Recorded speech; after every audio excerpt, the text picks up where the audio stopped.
Gilmar foi o melhor goleiro da época dele, né? Joguei muito contra ele e muito com ele depois que ele veio para o Santos, né? Tivemos uma passagem aqui, quando nós voltamos de uma seleção brasileira, e a gente morava aqui em Santos, então tinha não sei nem se tem hoje ainda, o Zefir, que transita aí, é um carro como se fosse ônibus, só que é carro. E vinha descendo eu, o Gilmar jogava no Corinthians, mas morava em Santos. Eu, o Gilmar, o Zito, o Pelé e o Pepe, 5 no carro. Nós estamos descendo. E o Gilmar, ele comentou com o Zito: pô, tu é o capitão, pô, eu quero jogar lá, quero descer, jogar na Vila, fico perto de casa e tal, não sei o quê, já cansei de Corinthians e tal, não sei o quê, papapá. E eles facilitam a minha vinda e tal, não sei o quê, mas eles querem o Coutinho. Eu estava dormindo. Aí eu acordei com aquele negócio, né? Aí ele falou: eles querem o Coutinho e eu desço, eu venho pro Santos. Eu falei: isso aqui é descer, você desce, só que eu não vou subir, compadre. Daqui ninguém me tira. Eu jogar no teu time, tá louco? Quero saber disso. Estou muito bem aqui. Aí, mas eles querem trocar. Então tu fica lá, eu fico aqui, cara. Tá de brincadeira que eu vou sair daqui? Eu tirava o sarro nele, porque quando a gente jogou contra o Corinthians, várias vezes contra ele, eu metia um monte de gol neles, né? E quando ele veio para o Santos, eu falei: agora sim, agora você vai ter a felicidade, você vai jogar em time bom. E a mesma brincadeira que eu fazia com ele, né, quando ele estava aqui no Santos, fazia na seleção brasileira, né? Porque nós estávamos juntos na seleção. Então, poxa, eu era um excelente companheiro, um cara correto, um cara bom goleiro, né? E às vezes eu fico emocionado quando eu falo, porque a gente, aqui mesmo na Vila, a gente às vezes saía para ir para a praia e ele era metido a jogar, era ruim na linha, jogava mal pra caramba. Então tenho boas lembranças dele. O Gilmar foi uma pessoa maravilhosa, foi amigo mesmo, um cara sensacional. Eu tinha uma amizade muito grande com o Gilmar. Até depois que eu fui para São Paulo morar, ele também estava em São Paulo, ele foi presidente da Secretaria de Esporte. O Gilmar, eu estava sempre lá na secretaria com ele. Ele é uma pessoa maravilhosa, uma pessoa que a gente guarda na lembrança da amizade dele até hoje. Falar sobre o Gilmar, uma pessoa assim muito centrada, muito, sabe, elegante para jogar, companheiro, me deu muito conselho porque eu comecei garoto. O Gilmar tinha o poder da superação. Às vezes a gente chegava numa coisa estúpida, a gente chegava e falava assim: tô louco para que o Gilmar tome um frango. Porque a partir do momento que ele tomava um gol que a gente considerava, e ele considerava também, que era um gol fácil, que ele poderia ter pegado, ele crescia no jogo. Mas crescia de tal forma que ele falava assim: olha, fui eu admito que fui eu, podem ficar tranquilos. Ele não perdia a elegância, ele não perdia a classe. Parecia que não tinha acontecido nada. Esse é um jogador que tem que ser convocado para uma seleção brasileira. Na hora que tomar um gol, não se apavorar. Gilmar foi o goleiro mais elegante que o futebol brasileiro já teve. Uma figura de bem, um grande goleiro. Um dos melhores, se não o maior goleiro do futebol brasileiro de todos os tempos. Goleiro que era uma garantia de segurança. No Santos, ele sofreu mais gols do que no Corinthians. Eu vou dizer por quê. Porque nós jogávamos para frente, né? Então era 7-4, era 7-6. A gente se preocupava em fazer gol. Já no Corinthians, o Corinthians jogava mais fechadinho. Ele fechou mais o gol. Mas foi um jogador extraordinário. Seguramente o maior goleiro do futebol brasileiro. Meu Camargo era a gentileza em pessoa. Foi um dos jogadores mais elegantes que eu vi jogar no futebol. foi o Joel Camargo. Ele tinha uma forma de jogar, que ele era alto, bem espigado, que a gente falava assim, todo mundo dá um toque na bola, o Joel dá meio. A gente incentivava ele, falava, Joel, você é zagueiro, você não é volante. E ele jogou várias vezes de volante, inclusive eu joguei com ele de volante e eu de meia. E ele, a verdade é a seguinte, o Joel não sabia bater em ninguém. Agora, ele tinha um estilo de jogo que era incomparável. Uma coisa mais linda de se ver jogar. O Mauro era um zagueirão craque, né? Não dava um pontapé em ninguém, né? Mas era muito bom jogador. Esse foi fantástico, né? O Mauro foi meu amigo. Nós nos encontramos em São Paulo, eu, ele, o Bauer, o Alfredo, que jogou no São Paulo também. Nós sempre contávamos com o Mauro em São Paulo. O Mauro era uma pessoa maravilhosa.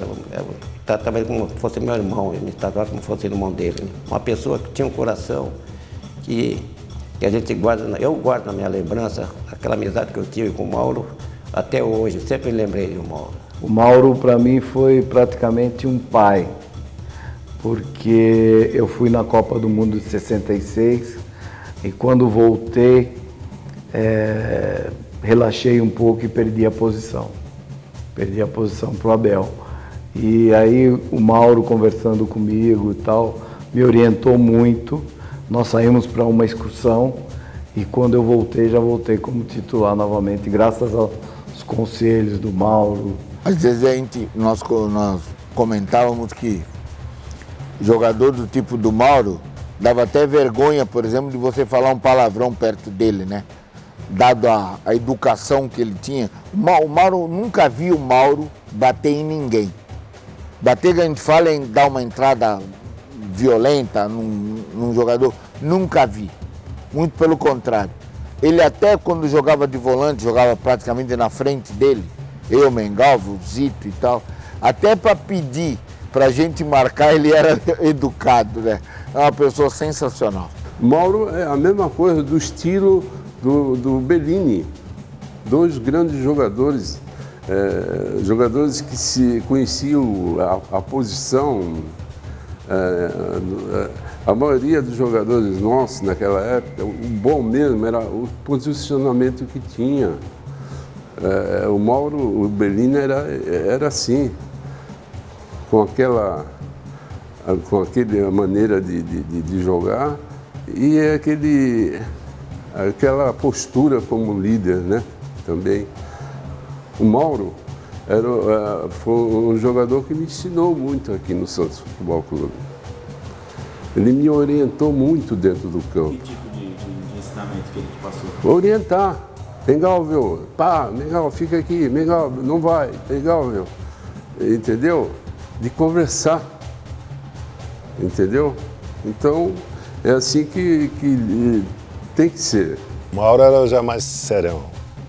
O Mauro já era um tipo, um capitão mesmo, e ele se impunha como capitão.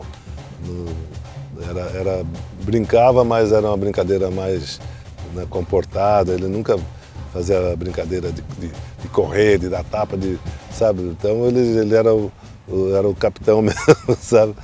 E a gente às vezes brincava com ele. O general, a gente pode sair para fazer xixi? Com ele. O Santos fazia questão, até para vender melhor as partidas no exterior, trazer jogadores de seleção. Quem era o melhor zagueiro central da época? O Mauro. Vamos contratar o Mauro. Foi no São Paulo, o São Paulo concordou, né? E o Santos trouxe o Mauro. O Mauro, um jogador que ele jogou, se deu melhor com o Calvé, que o Calvé chegava mais e o Mauro ficava na sobra, né? Tem que ter sempre essa composição. E o Mauro era muito elegante para jogar, quase imbatível no jogo aéreo, que ele era muito alto. Então ele trouxe aquela tranquilidade que a defesa do Santos precisava, né? Não, esse foi covardia, esse não tem o que falar dele, pô. Sim. Esse foi covardia. Esse foi um cara sensacional. Aprendi muito com ele. O Que tipo de aprendizado? Não, aprendizado que essa época eu ainda perdia gol. Quando o Mauro chegou, eu perdia gol. E depois que o Mauro entrou, o Mauro chegou, eu nunca mais perdi gol. Se sobrasse 4 oportunidades, eu fazia 5. Não perdia mais gol. O que ele falava? Porque eu aprendi com ele que os goleiros tudo ficam de olho fechado. Não tem goleiro de olho aberto. Qualquer goleiro fica de olho fechado. O nosso aqui, o deles lá, o outro lá. E saiu numa Gazeta Esportiva um lance desse, com o falecido Orlando, que foi goleiro da Portuguesa de Esporte. E o Mauro me chamou a atenção nisso. E realmente o Orlando estava com os 2 olhos fechados. E eu perdendo o gol. Depois desse dia, nossa, a ideia é fazer gol a 3-2 aí. O Orlando era um senhor quarto zagueiro, que ele começou no Vasco da Gama, certo? Ele teve uma passagem no Vasco da Gama, foi quando ele foi convocado para a seleção de 58, Orlando Pessoa.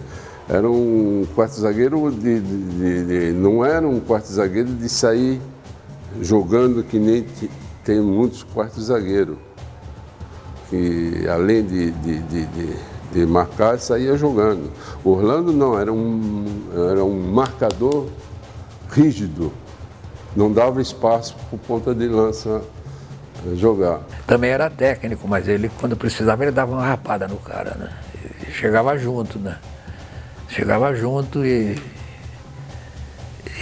teve uma excepcional fase no Boca Júnior, quando ele era aplaudido de pé pela torcida lá. Por isso que o Santos o contratou. Foi um dos melhores quartos zagueiros que passaram por aqui. Orlando Pessoa, eu joguei pouco com ele quase no Santos. Joguei pouco com ele no Santos.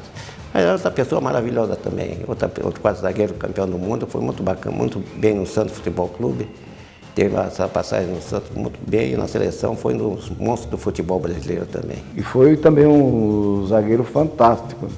E eu fui super privilegiado porque eu joguei com os jogadores com a zaga da Copa do Mundo, praticamente, né? Na época, eu não sei se o Calvé já tinha falecido, não me lembro. Isso eu não me lembro, sinceramente eu não me lembro. Mas nós jogamos contra o Orlando, contra o Boca Júnior. Ele jogava no Boca e nós jogamos contra ele lá quando nós fomos campeões da Libertadores. Orlando Pessanha era o palhaço, né, da equipe, porque como ele ficou muito tempo na Argentina, né, no Boca Juniors, e a gente tirava muito a onda em cima dele, porque ele jogou aquele famoso jogo do 2-1 contra o Boca, né, na Argentina. E no segundo gol, o Pelé meteu a bola no meio das pernas dele, né? Quando ele começava a querer crescer em cima da gente, a gente acabava com a conversa lembrando desse jogo. O Orlando era um bobão, ele achava que era inteligente e todo mundo tirava sarro nele. Ele não aceitava muitas coisas, depois ainda quando ele saiu, foi para a Argentina, voltou, a gente chamava que ele era argentino falso. Ele ficava maluco.